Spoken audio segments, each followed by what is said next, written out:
Hi. డబ్బు లేకుండా, డబ్బుతో సంబంధం లేకుండా జరిగే ఒక్క పని చెప్పండి. కింద కామెంట్ బాక్స్లో పెట్టండి తెలిస్తే కనుక. సాధారణంగా అందరూ కూడా డబ్బు కన్నా ప్రేమాభిమానాలు ముఖ్యం. మనకంటూ ఒక నలుగురు వ్యక్తుల్ని సంపాదించుకోవాలి. డబ్బు శాశ్వతం కాదంటారు. అదే డబ్బు లేకుండా మీ పిల్లల్ని చదివించగలరా? మీ పిల్లల పెళ్ళిళ్ళు చేయగలరా? పోనీ మీకు ఏదన్నా అనారోగ్యం వస్తే డాక్టర్ గారి దగ్గరికి వెళ్ళి, డాక్టర్ గారు నా దగ్గర డబ్బు లేదు, వాళ్ళంత ప్రేమ ఉంది, మీకు ఆ ప్రేమ మీకు ఇస్తాను, నాకు ట్రీట్మెంట్ చేయండి అంటే చేస్తారా? మీరు ఎవరి దగ్గరైనా అప్పు తీసుకుంటే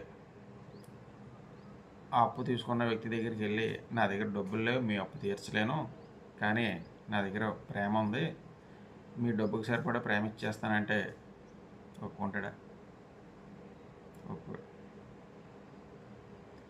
జననం మరణం ఇవి దైవాధీనాలు, మన చేతుల్లో లేవు. డబ్బు చేతిలో కాదు, మన చేతిలో కూడా లేవు. కానీ జననం మరణం చాలా కాస్ట్లీ అయిపోయింది. జననం కూడా కాస్ట్లీ అయిపోయింది, మరణం కూడా కాస్ట్లీ అయిపోయింది. మరణం డైరెక్ట్గా బరియల్ గ్రౌండ్కి వెళ్ళిపోతే పర్లేదు, మధ్యలో హాస్పిటల్ అనే స్టాప్ కాడ నుంచి వెళ్తే మనకి కొంత అమౌంట్ అక్కడ చదివించుకోవాల్సి వస్తుంది.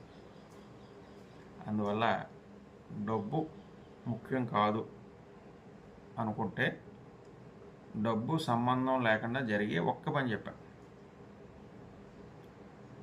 కింద కామెంట్ బాక్స్లో కామెంట్ చేయాలి. Thank you.